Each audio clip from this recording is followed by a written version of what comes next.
에베소서 4장 11절에서 16절입니다. 신약성경 314쪽쯤 되겠습니다. 에베소서 4장 11절에서 16절까지 말씀을 교독을 하겠습니다. 에베소서 4장 11절에서 16절까지 말씀 교독하겠습니다.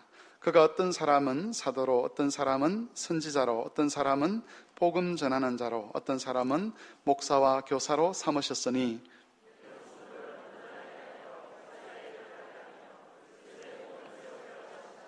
우리가 다 하나님의 아들을 믿는 것과 아는 일에 하나가 되어 온전한 사람을 이루어 그리스도의 장성한 분량이 충만한 데까지 이르리니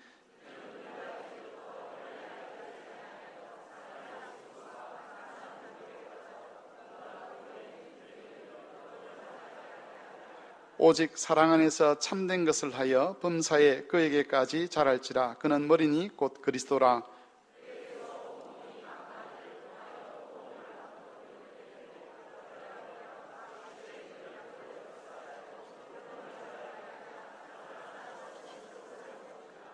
아멘. 유해모 교수님 나오셔서 교회와 성도를 하나로 온전하게 하시는 그리스도라는 제목으로 하나님 말씀을 전가하시겠습니다.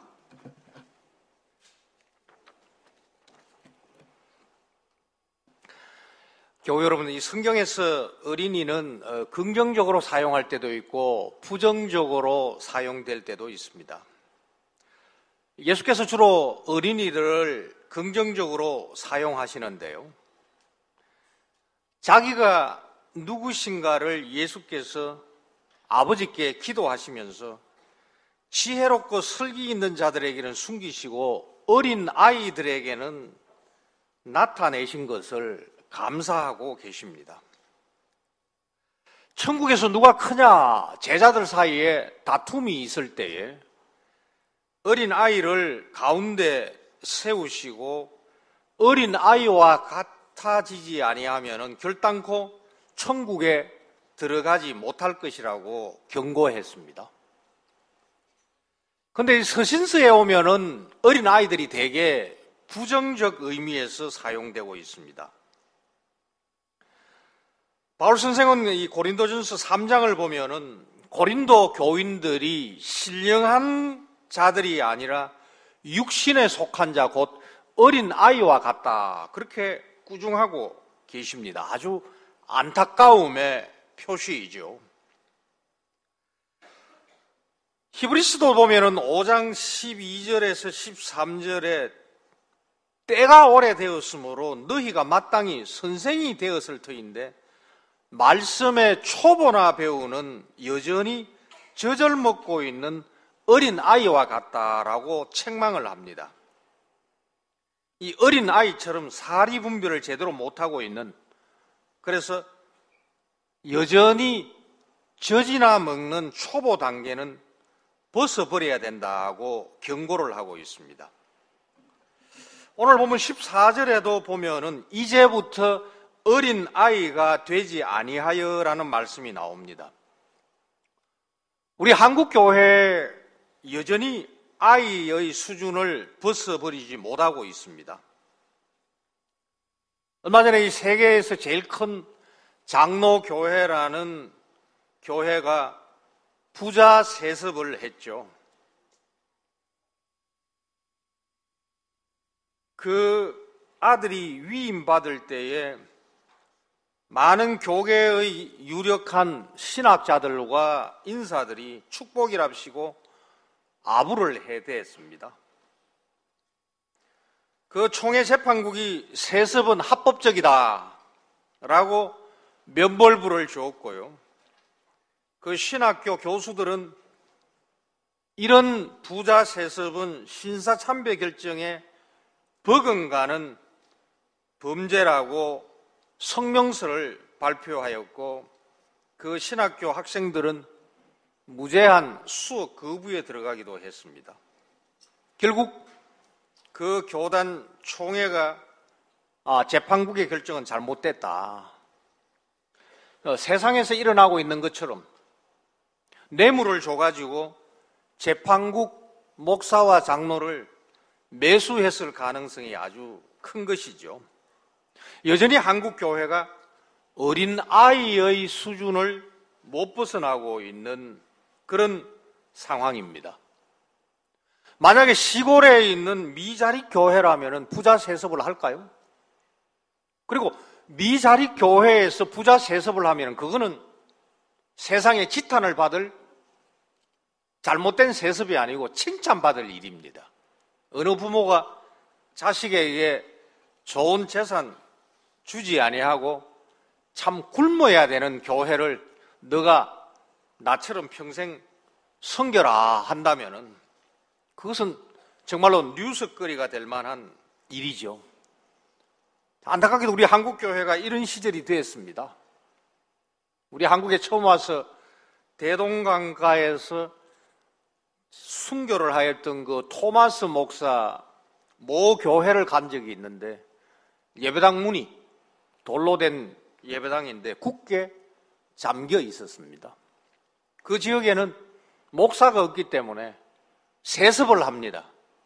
너 아니면은 이 교회, 내가 평생 섬긴 이 교회, 네 할아버지가 섬긴 교회를 누가 맡겠느냐 하면서 3대, 4대 세습하는 교회가 참 영국이나 미국 교회에 있습니다.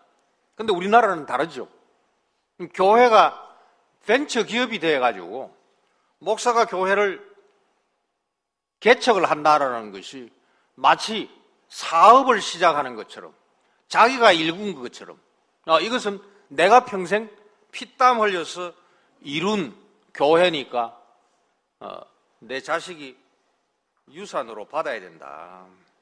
정말 어린 아이와 같은 생각이죠. 그러다 보니 우리 범죄로 말미암아 하나님을 업신여기고 있는 이 불신자들이 한국 사회가 우리가 아니라 하나님을 비방하는 일이 곳곳에서 많이 벌어지고 있습니다.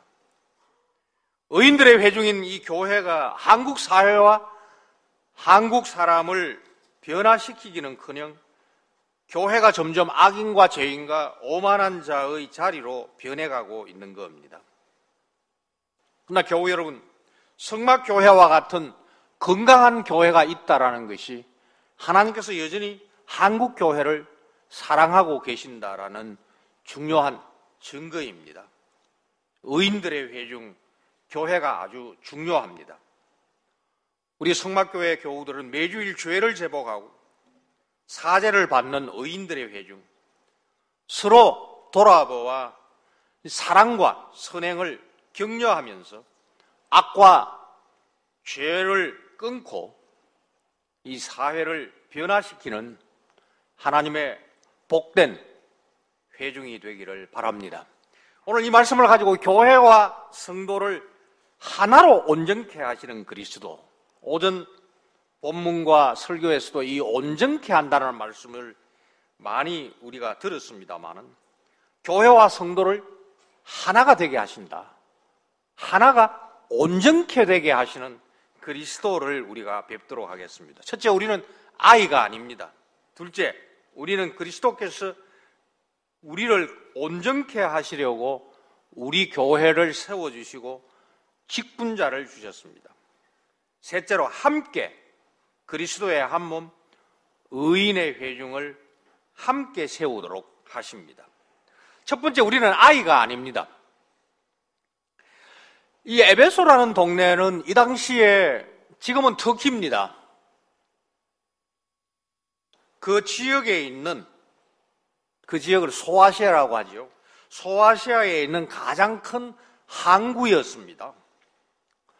중국에서 시작하는 비단, 이것이 사막을 거쳐가지고 수만리를 이동하면서 이제 육지가 끝나는 지점입니다. 그러면 에베소에서 짐을 내리고 배로 어디로 가느냐? 로마로 건너갑니다. 그러다 보니까 이 에베소에 막 돈이 몰려옵니다. 사람들이 몰려옵니다. 에베소 사람들은 자기들이 섬기는 신인, 여자신 아데미가 자기들을 이렇게 잘 살게 해 주었다고 하면서 큰 신당을 지었습니다. 그 에베소에 가면은 150개 되는 30m, 40m 되는 큰 기둥이 있는, 그래서 엄청난 건물이 나중에 이제 지진으로 이제 부서지고 지금은 온전하게 서 있는 것이 하나만 있습니다. 파편은 여러 가지가 있는데 가장 큰 건축물이었습니다. 여신의 종교 행사가 열릴 때는 에베소 전체가 축제가 됩니다. 타처에서 참배객들이 막 몰려옵니다. 큰 장이 섭니다. 그리고 운동 경기가 열립니다. 극장에서 연극을 공연합니다. 미혼 남녀들이 짝을 찾습니다. 외국인들과 나그네들이 곳곳에서 몰려와가지고 돈벌이를 하면서 자기 민족의 종교와 관습을 퍼뜨리는 아주 멋진 그런 동네가 에베소였습니다. 바울 선생이 선교 여행을 하면서 제일 오랫동안 머물러 있었던 곳이 에베소입니다. 거의 한 3년 동안 머물면서 복음을 전했습니다. 마산도 이제 항구니까 그렇죠. 여기에 내를 따라가지고 도로가 나고 내륙으로 올라가죠. 그러다가 보니까 에베소로 찾아왔던 내륙에 있던 사람들이 바울 선생의 전도를 듣고서 고향으로 돌아가서 교회를 세웠습니다. 말하자면 에베소는 그 지역의 모 교회였고, 에베소는 계시록 7교회 가운데서 제일 먼저 나오고 있는 교회였습니다. 그런데 이 교회에 유대인들이 먼저 교인이 되었고, 유대인이 아닌 헬라 사람들, 로마 사람들, 이런 사람들이 모여가지고 에베소 교회를 건설했습니다. 그런데 이 사람들은 소수입니다. 겹겹이 둘러싸여가지고 교인으로 살아가는 것이 쉽지가 않습니다. 우리 교회도 마찬가지죠. 성막교회도 마찬가지죠. 겹겹이 둘러싸여 있습니다. 게다가 유대인들은 시민권자로 살아가기가 어렵습니다. 시민권자로 살아간다는 것은 직접 간접으로 종교적으로 이 아데미 여신을 섬겨야만 됩니다. 나 외에는 다른 신을 섬기지 말라라는 이 계명을 받은 유대인 출신 신자들은 사람의 손으로 만든 신을 섬길 수가 없습니다. 이것은 사도행전 19장 26절에 나오고 있는 말씀인데 바울 선생이 그렇게 가르쳤습니다. 그러니까 아데미 신전에서 붙어먹고 살고 있던 종교 장사들이 굉장히 많습니다. 거기에 여러 가지 장식을 하는 그 은을 가공하는 사람들, 이 사람들이 일자리를 잃어버릴까 싶어가지고 에베소에 가면은 그 큰 극장이 있습니다. 우리나라에서는 극장을 건물에 문을 잠그고 어둡게 영화 돌리는 것을 극장이라고 했는데 그건 극장이 아니고 이 극장은 공개된 자리에 돌로 잘 좌석을 만들어서 주로 반원형으로 만들죠. 자연 지형을 이용해가지고 거기에서는 요새처럼 이런 마이크 시설 없이도 소리가 잘 들릴 만큼 아주 멋진 그 에베소 극장이 있습니다. 제게 한 15,000명 정도 앉을 수 있는 그런 극장인데 거기에서 사람들이 모이죠. 모여가지고 사도행전 19장을 보면은 바울 선생과 함께 있는 사람들을 잡아서 죽이려고 행진을 하다가 중단되는 일들이 나옵니다. 그런데 이 교회 안에는 유대인 출신들이 구약을 먼저 알았고 율법을 배웠기 때문에 예수님을 먼저 믿었기 때문에 뒤에 예수 믿는 이방인들한테 터세를 하는 겁니다. 이방인들은 본래 불신자죠. 이들은 외국인입니다. 이들은 나그네입니다. 이들은 일시 여러 가지 일들을 위하여서 거기에 왔던 사람들과 비교할 수가 있습니다. 아직도 교회에 발을 들여놓았지만은 예수님이 누구신지, 삼위 하나님이 누구신지를 잘 알지 못하는데, 유대인들은 그것을 먼저 받아들이고 믿었기 때문에 뒤에 들어온 사람들한테 특세를 부렸던 것입니다. 그래서 에베소서 2장을 보면은 바울 선생이 다 함께 우리가 동일한 시민이고 성도이다, 하나님의 권속이다, 차별이 없다고 봤습니다. 교회 안에 특세는 있어서는 안 되죠. 우리 성막교회는 그렇지가 않습니다. 제가 깊이 같이 신앙생활을 여기에서 하지 않아도 성막교회는 참 좋은 교회입니다. 그러나 만에 하나 절대로 교회 안에 특세는 있어서는 안 됩니다. 이것을 요새 말로는 흔히들 갑질이라고 그러죠. 교회 안에는 갑질하거나 특세할 일이 하나도 없습니다. 그런데 이 성경을 읽어보면은 처음 교회가 시작될 때에 그 유대인과 이방인 사이에 이 특세가 아주 심했습니다.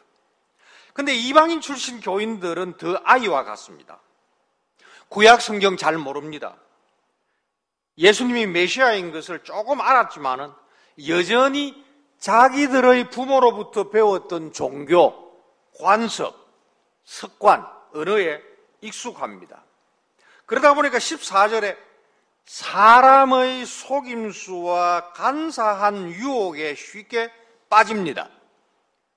여기 속임수라는 것은 야바이꾼이 하는 거하고 비슷합니다. 왜 길 가다가 보면은 뭐 이렇게 해놓고 그 위에 컵 같은 거 해가지고 이거 돌리는데, 그죠? 얼마나 빨리 돌리기 때문에 눈을 현혹시키고 결국은 거기에 빠져들어가게 되는 거죠. 여기에 속임수라는 것은 바로 그런 겁니다. 예배당 안에 몸을 담고 있지만은 요 문 열고 나가면은 있는 이상한 집단 있잖아요. 뭐 신천지가 있을 수도 있고, 쉽게 속임수에 빠질 수 있는 이유가 뭐냐? 어린 아이이기 때문입니다. 그런데 이 어린 아이라는 것은 유대인의 경우 구약을 잘 알고 율법을 잘 알고 하나님 여호와를 잘 섬긴다고 하지만은 텃세하는 거 보니까 여전히 아이구나. 근데 이방인들은 처음 교회에 왔기 때문에 예수님을 고백을 하다가도 조금 풍파가 오면은 곧장 유혹에 넘어가 버리는 아이. 교회 안에서 신앙생활을 오래 했든 처음 하든지 간에 속임수에 빠질 수 있는 위험이 크다는 것이죠. 요새 우리식으로 말하자면은 광고입니다. 온갖 광고가 나오고, 특히 우리 연세 드신 부모님들 몸이 불편한데, 연세 들면 몸이 불편하죠. 근데 이 광고 보면은 전부 내한테 해당되는 것 같고, 저거 하나만 사면은 막 곧장 뭐 백병이 소용없이 다 나을 것 같은. 근데 우리 주위에는 예수 믿어가지고는 안 된다, 다른 것도 해봐야 된다, 그래서 점도 좀 보러 가야 된다, 뭐 그런 경우가 있죠. 그래서 예수 점쟁이가 유행을 하고, 이 연말쯤 되면은 우리 아이 점수 얼마나 받겠습니까? 어느 대학 갈까요? 요거부터 시작해가지고 우리 남편 승진하겠습니까? 어느 사업을 해야 되고 어디 모퉁이 가가지고 전빵을 얻으면 장사 잘 될까요? 요새 예수 점쟁이가 판을 친다고 합니다. 여차하면은 이 유행과 풍조, 여기에 귀를 기울이다가 보면은 곧장 하나님도 바꿔버립니다. 갈아타버립니다. 바로 이단에 빠진 사람들이죠. 또는 아예 예배당을 떠나버리는 사람들, 예수님도 버릴 수가 있는 시대입니다. 우리 시대 유행어 가운데 부자 되세요라는 게 있습니다. 내가 예배당 나가가지고 부자가 되면은 뭐 계속 나가주는 거고, 안 되면은 갈아탈 수 있는 거. 이게 바로 속임수입니다. 여기에는 고난이 없습니다. 여기에는 이마에 땀을 흘리는 게 없습니다. 여기에는 인내가 없습니다. 그러나 우리는 어떤 일을 하든지 정직하게 손으로 수고하고, 수고의 대가가 아니고 하나님께서 일용할 양식을 주시겠다고 하셨기 때문에 이런 수고를 통하여서 우리에게 먹고 마시는 것을 주시는 것으로 믿음으로 고백하고 나아가야 됩니다. 만약에 이 속임수 그리고 간사한 유혹, 같은 말입니다. 이것을 우리가 잘 견뎌내지 못하면은 다음에 나오고 있는 것처럼 온갖 교훈의 풍조에 밀려 요동칩니다. 14절 말미에 나오고 있죠. 온갖 교훈의 풍조에 밀려 요동하지 않게 하라라는 말씀이 있는데, 여기에 밀린다라는 말은 오늘 비슷한 날씨에서 일어납니다. 오늘 큰 태풍이 지금 일본으로 지나가면서 우리 지금 남해안은 그 가장자리, 변두리에 지금 앉아 있는데도 갑자기 바람이 많이 불잖아요. 바람이 이렇게 세게 불면은 배가 몹시 이렇게 뒤척거립니다. 여기에 밀린다라는 말은 이 밀린다라는 것이 아니고 뒤척거린다라는 말입니다.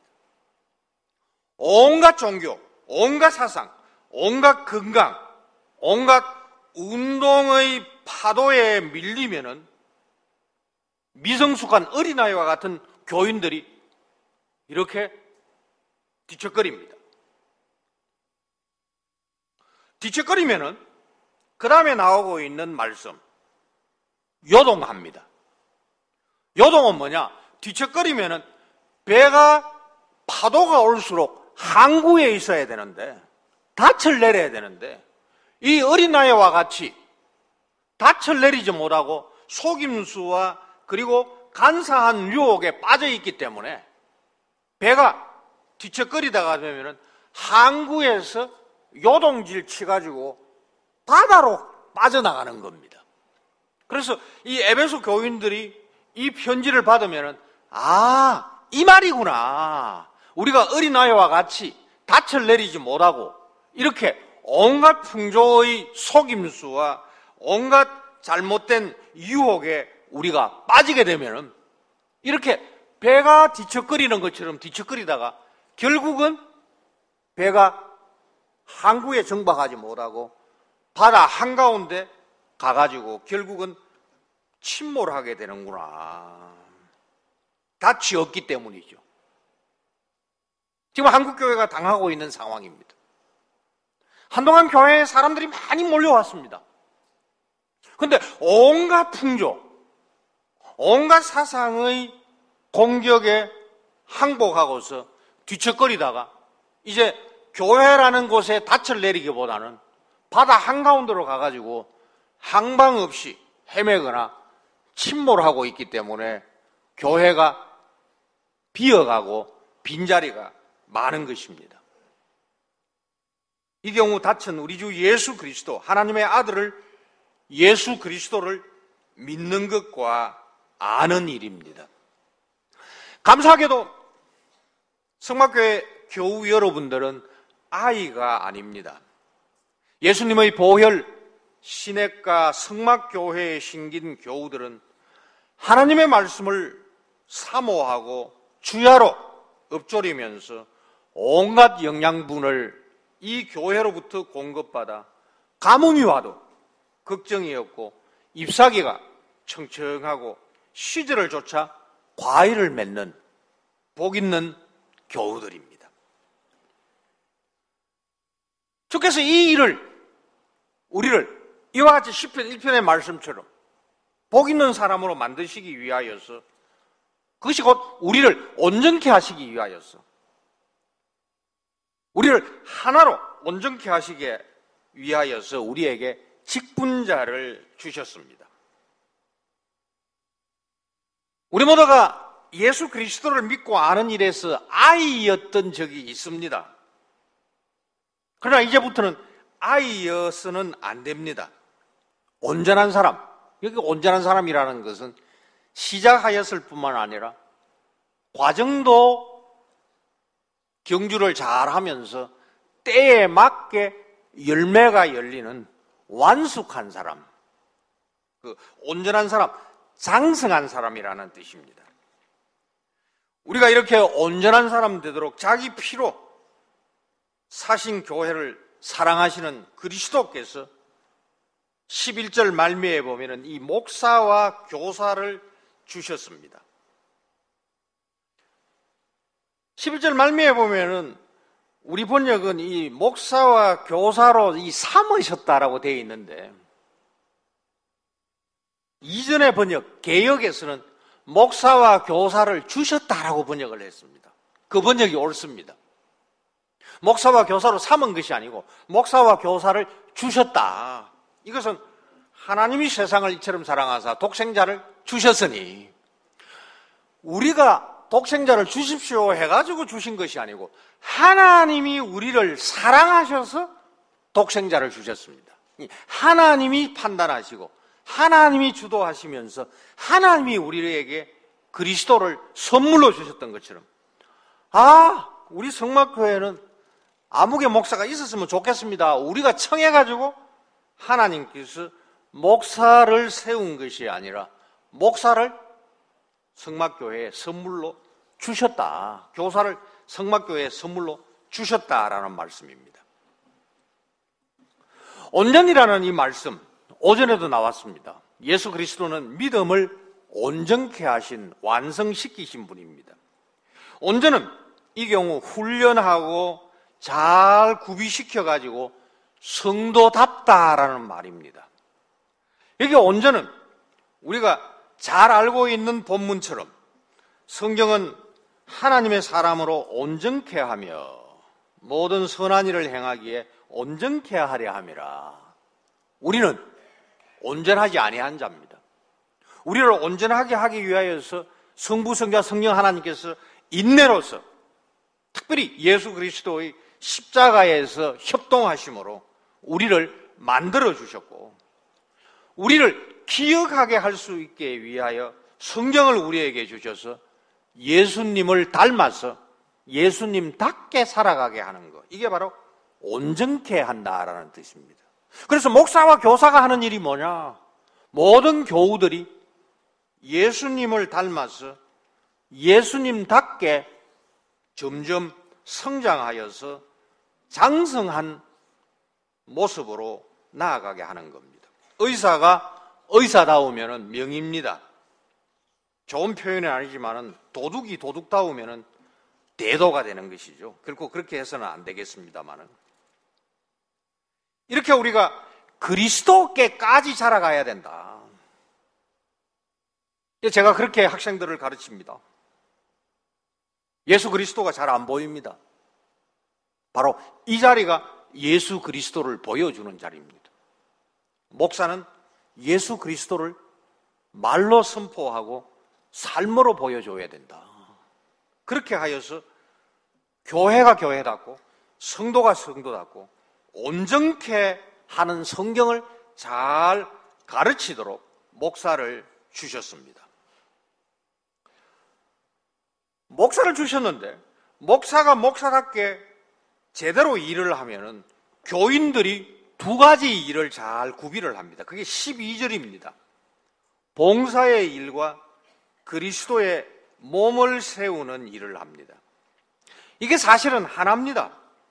여기 이 봉사라는 말, 남을 섬기는 겁니다. 베드로의 장모가 열병이 예수님 통하여서 낫게 되니까 일어나서서 뭘 한다고 했죠? 베드로 장모가 수종 들더라라는 말이나, 마르다가 예수님을 수종드는, 바로 섬기는 겁니다. 이게 이전 사도행전 번역에서는 뭐라고 번역이 되어 있느냐? 공개한다고 했습니다. 공개하면은 한문을 써야 되고 한문을 써도 잘 모릅니다. 이 공개라는 말이 굉장히 어려운데 그게 바로 봉사하는 겁니다. 원래 의미는 우리 식당에서 봉사하는, 우리 권사님, 집사님들이 수고하는. 그래서 성막교회는 이 공개가 아주 좋아요. 와가지고 음식 먹을 때마다 음식이 참 맛있습니다. 경상도 음식이 아니에요. 굉장히 맛있어요. 오늘도 많이 먹어가지고 제가 아주 많이 먹었습니다. 목사가 여기에서 목사다운 일을 하면은 성도가 봉사를 합니다. 아, 내 몸이 내 것이 아니구나. 아, 주께서 인내로서 사주셨구나. 이것을 하나님께 감사하면 사람을 섬기는 일을 하고, 그리고 그것이 곧 그리스도의 몸을 세우는 일입니다. 이게 같은 일이죠. 이 일을 예수께서 십자가에서 우리를 섬겨주셨으니 첫 수종자가 누구냐? 예수 그리스도다. 인자가 온 것은 섬김을 받으려 함이 아니다. 도리어 섬기려 하고 자기 목숨을 많은 사람의 대속물로 내어주려 함이라. 예수께서 우리를 십자가에서 섬겨주셨기 때문에 우리는 은혜로 부름을 받아 말씀으로 구원을 얻습니다.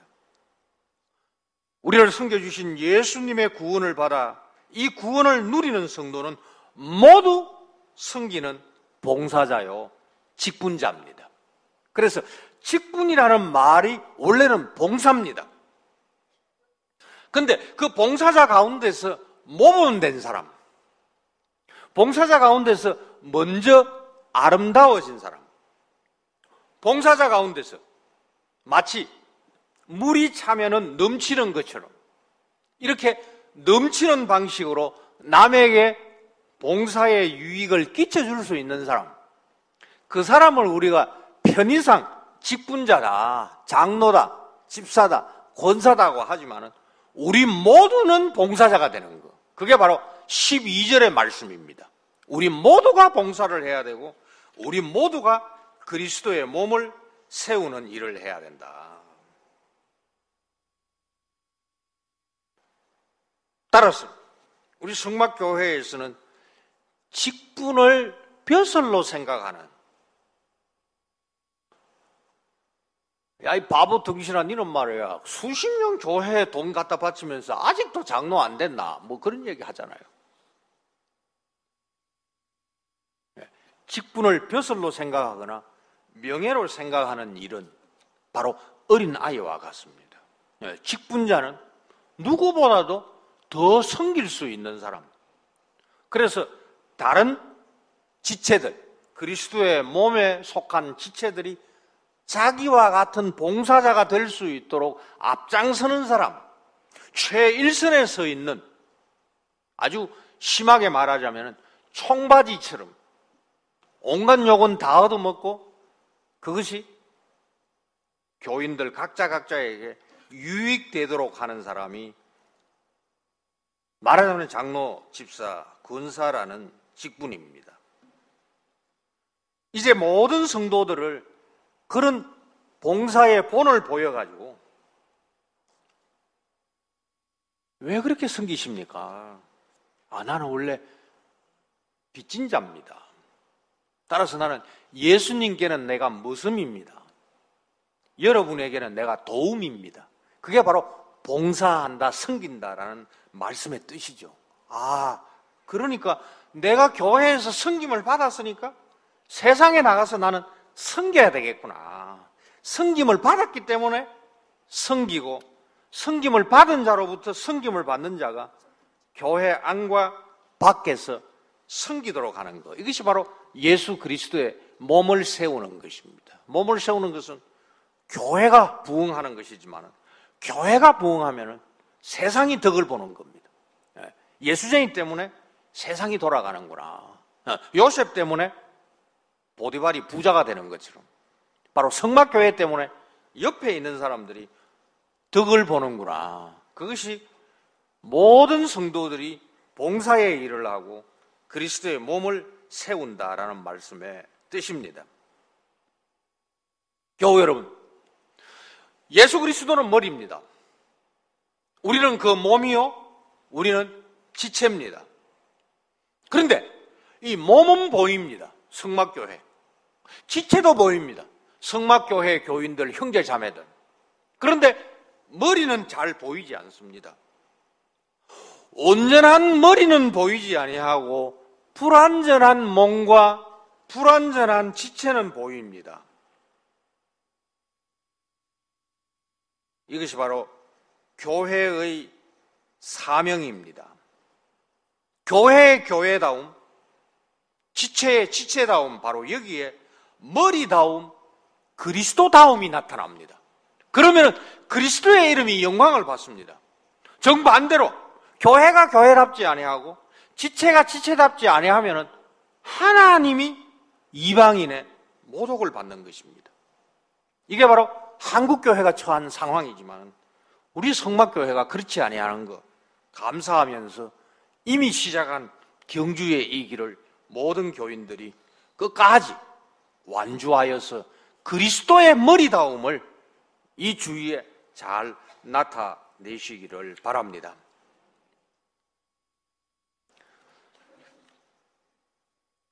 마지막으로 이 일을 위하여서 직분자와 성도가 협력하여 한 교회를 그리스도의 이름으로 잘 세워야 됩니다. 목사는 그리스도의 사신으로서 설교를 잘 해야 됩니다.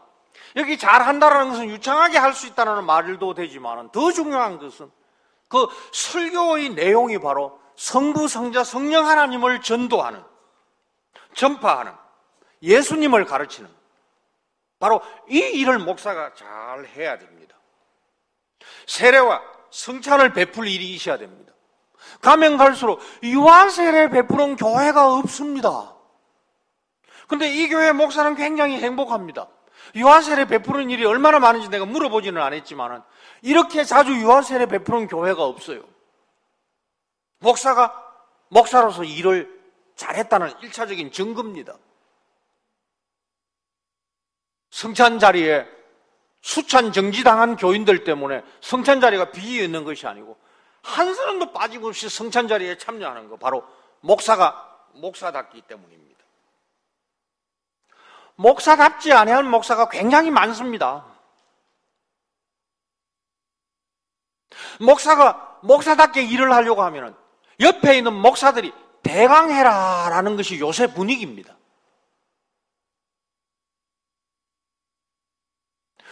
내 제자가 이 하만에 최근에 하만에서 제일 큰 아마 고신교회일 거예요. 그게 이제 그 6월 달에 담임 목사가 됐는데 주변에 있는 목사들이 무슨 회라는 자꾸 만들어가지고 노상회만 먹는데요.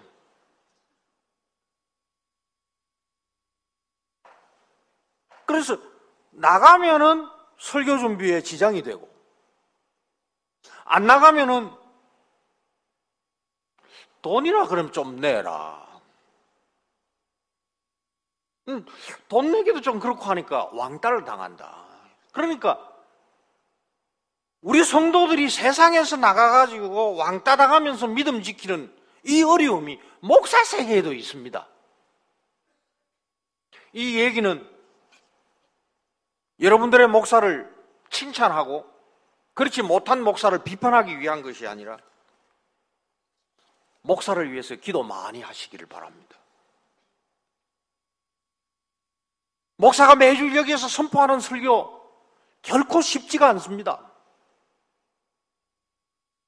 그런데 주위에서 어느 모임 나와라, 노회 임원해야 된다. 그래야 총회도 가지. 이런 얘기 듣고 말이에요. 또 우리 봄이 됐고 가을이 됐으니 제주도도 안 가야 되고 동남아도 안 가야 되겠지 않나. 이렇게 하면은 목사가 귀가 솔깃해집니다. 목사가 목사다운 거 결코 쉽지가 않습니다. 목사가 목사다워야 성도가 성도답고 교회가 교회다워지고 그래야 눈에 보이지 아니하는 그 그리스도, 머리이신 그리스도다움이 나타나는데 지금 한국교회의 가장 큰 위기가 뭐냐? 목사의 위기입니다. 내가 이 창녕 지역에 가봤더니요, 아니 놀랍게도 목사들이 새벽기도를 폐지를 했어요. 아니 뭐 서너 명 나오는 거 그거 막 귀찮고 막 아예 막 문을 걸어 잠가놓고 목사가 막 내 놀러 댕기고 주일만 와서 설교를 해요.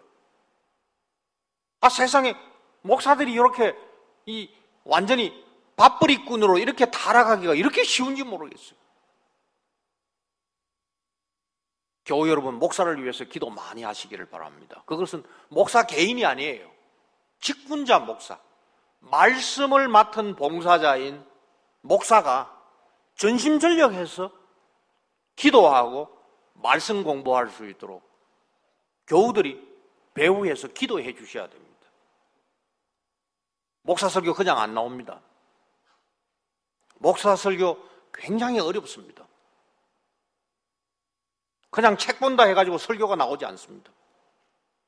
기도 많이 해야 되고 하나님으로부터 직접 말씀을 깨닫는 체험을 매일 하지 아니하면 주일날 이 자리에 설 수가 없습니다. 이런 목사의 설교를 들어야 교우들이 온전해집니다. 훈련을 받습니다. 그래야 교회 바깥으로 나가가지고 이 세상을 하나님의 나라로 만들 수가 있습니다.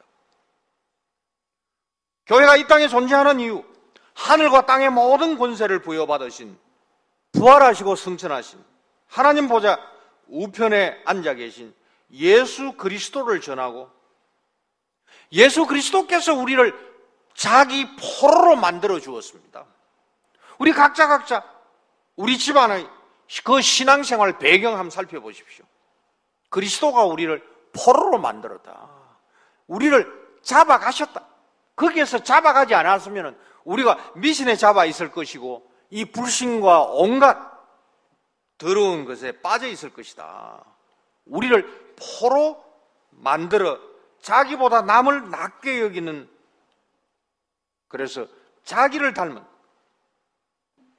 그런 직분자가 되어서 자기의 이름이 영광을 받는, 곳곳에서 찬송이 일어나는 그와 같은 일을 할 수 있도록 우리를 파송하여서 포로된 우리가 또다시 포로를 만들게 하는 것, 이것이 목사가 강단에서 하는 것이고 교인 모두가 세상으로 파송받는 이유입니다.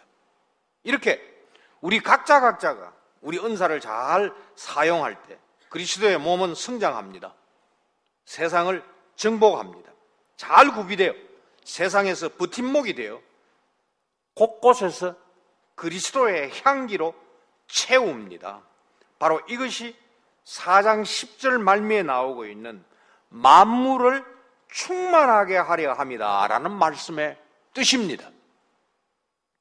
그리스도를 닮은 향기 나는 포로들이 곳곳에 나가서 포로들을 잡기 위하여서 생활하는 것, 그것이 바로 하늘과 땅 그 사이를 충만하게 채우시는 모습입니다. 이런 교회, 이런 목사, 이런 성도가 정말로 필요합니다. 이런 교회, 목사, 이런 성도가 정말로 그립고 아쉬운 시절입니다. 이 성막교회를 그리스도께서 자기 피로 사셨습니다. 엄청난 희생입니다. 이 희생을 허송하지 않기 위하여서 목사를 주셨습니다. 감사한 일입니다. 함께 말씀을 들을 때마다 위로받으시고 말씀으로 책망받을 때에 회개하고 순종하시기를 바랍니다. 그렇게 하여야 그리스도의 순전한 몸이 매주일 양과 질에 있어서 점점 성장하고 커나가는 성막교회가 될 겁니다. 한국교회가 부흥성장할 때에 사도행전을 한 군데 결정적으로 잘못 해석한 게 있습니다. 성장을 수적인 성장으로 본 겁니다. 그러나 사도행전 6장 사도행전 12장 같은 데를 보면은 그 성장이라는 말 앞에 주어가 뭐냐? 수가 성장하더라가 아니고 하나님의 말씀이 왕성해지더라. 주님의 말씀이 왕성해지더라라는 그 왕성이 바로 성장입니다. 그 말씀이 왕성하니까 결과적으로 주를 따르는 무리가 많아지더라. 그것은 뒤에 따라오는 것인데 하나님의 나라와 의를 구할 때에 먹고 마시고 입는 것은 따라오는 것인데 순서를 바꿔놔 버렸어요. 그러다 보니까 한국 교회가 갑자기 텅 비어가고 있습니다. 교회 여러분, 우리 성막교회 교우 여러분들은 예배당 안이나 밖에서 같은 모습으로 살아가시기를 바랍니다. 겉과 속이 같은 교인이요 선한 사마리아인처럼 사람들이 안 볼 때에 눈은 가졌으나 보지 못하는 강도 만난 사람을 돌아볼 수 있는 그런 온전한 성도들이 되시기를 바랍니다. 부모를 따라 성막교회를 모교회로 삼는 젊은이들이 날로 늘어나기를 바랍니다. 오전 설교하면서 자녀를 학원 보내고 타처에 유학 보냈더니 아이들이 가나안 교인이 됐다. 우리 어르신들도 아실 거예요. 가나안 교인이라는 말은 거꾸로 하면 안 나가죠. 입으로는 나는 예수쟁이다 하지만은 교회에 출석하지 아니하는 젊은이들을 가르쳐서 가나안 교인이라고 그렇게 얘기를 하는데, 자녀들이 부모님께 효도하는 전화를 꼭 일주일에 한두 번은 하도록 가르치셔야 됩니다.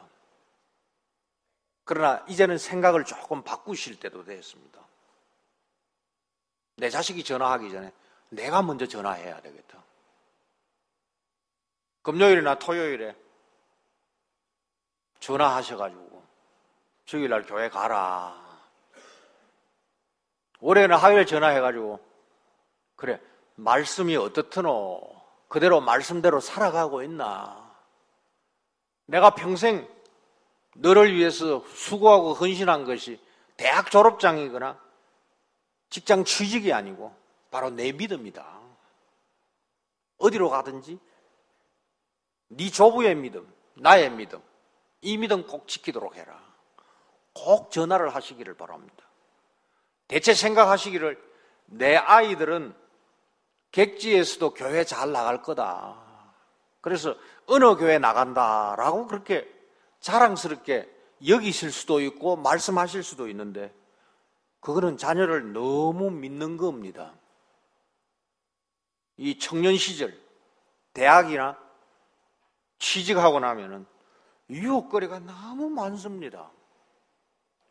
외로울 수도 있습니다만 정말로 즐기고 오전 말씀처럼 그 무거운 것과 얼매이기 쉬운 것들이 너무 많습니다. 우리 부모 세대, 조부모 세대가 생각하지 못하는 일들이 너무너무 많습니다. 자녀들이 여기 있을 때 꼭 주일날 예배 드리고 부서에 가가지고 성경 공부하고 같은 또래하고 어울려서 친구 꼭 만들도록 하셔야 되고, 그리고 객지로 떠나면은 유학이거나 직장으로 떠나면은 네가 성막교회 주일학교 다니면서 성막교회 매주일 들었던 설교대로 네가 살아가나 꼭 물어보셔야 됩니다. 구정 때나 추석 때 또 부모님 생신 때 오면은 뭐 가정 예배를 하시는 거는 더 좋고요. 그거보다 더 중요한 것은 신앙 대화를 좀 하셔야 됩니다. 한두 마디만 물어보면 나옵니다. 이게 얼른뚱땅 하는 대답인지 진짜 신앙생활 하면서 하는 대답인지를 잘 압니다. 유산이 많은들 뭐합니까? 자녀가 교회 바깥에 있으면, 손자, 손녀가 예배당 바깥에 있으면 아무리 호의호식으로 키웠다 하더라도, 남겨질 유산이 있다 하더라도 그게 도무지 무슨 소용이 있겠습니까? 우리 한국 사회는 주거 이동이 너무 빈번한 나라입니다. 이제는 서울 중심이 되어가지고 부산조차도 인구가 지금 급격하게 감소하고 있습니다. 뭐 세종시 정도 지금 도시가 확장되고 있고요. 그 외에는 뭐 마산은 말할 나위도 없겠죠. 이게 바로 더 좋은 대학, 더 좋은 직장, 그걸로 더 좋은 뭐 결혼, 그걸 위해 가지고 그렇게 이동합니다. 그런데 도시의 교회가 이 모 교회가 챙기는 것만큼 지방에서 올라온 이 모짜리 신자들을 챙겨주느냐? 못 챙깁니다. 안 챙깁니다. 그래서 우리 성막교회는 우리 자녀들이 유학을 가거나 타처로 직장을 갈 때 꼭 당회가 불러서 어느 교회 가느냐 확인해야 됩니다. 장로님들이. 그리고 이명서를 써주고, 그리고 목사는 그 교회 목사에게 전화해가지고 영적으로 우리가 하는 것처럼 수고스럽지만 당신들이 꼭 해주기를 바란다. 부탁을 하고, 목사는 목사대로, 장로는 장로대로, 부모는 부모대로 챙기지 아니하면 안 되는 시절이 되었습니다. 꼭 그렇게 하셔가지고 우리 성막교회는 한 사람도 탈선하는 일이 없이 우리 다음 세대가 끝까지 완주할 수 있도록 애를 쓰시기를 바랍니다. 말씀을 맺습니다.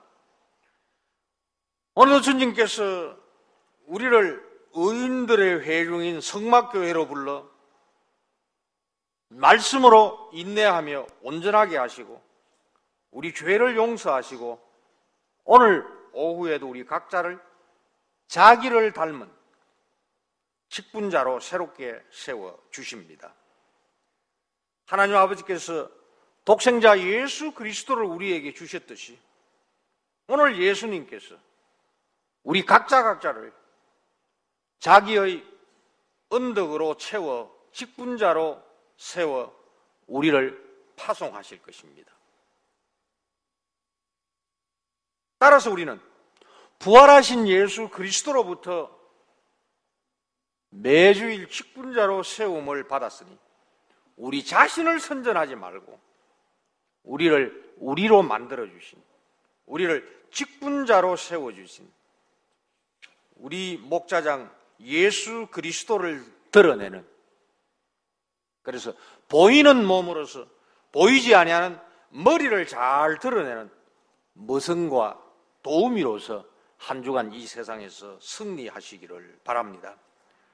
이처럼 성막교회는 행복한 의인들의 회중입니다. 이제 세상으로 나아가 다른 교회와 다른 교인들이 하나님을 업신여겨 원수들이 비방하게 하는 바로 이 하나님의 이름과 영광을 회복하시는 승리자들이 되시기를 바랍니다. 그리하여 이 성막교회가 이 시대의 본이 되는 교회, 참 믿을 만한 성도들, 믿을 만한 인간들로 충만한 바로 이 지역의 모교회, 그리하여 세상에서 그리스도의 그 왕되심을 보여주는 행복한 성도들, 자자손손들이 되시기를 진심으로 기원합니다. 아멘.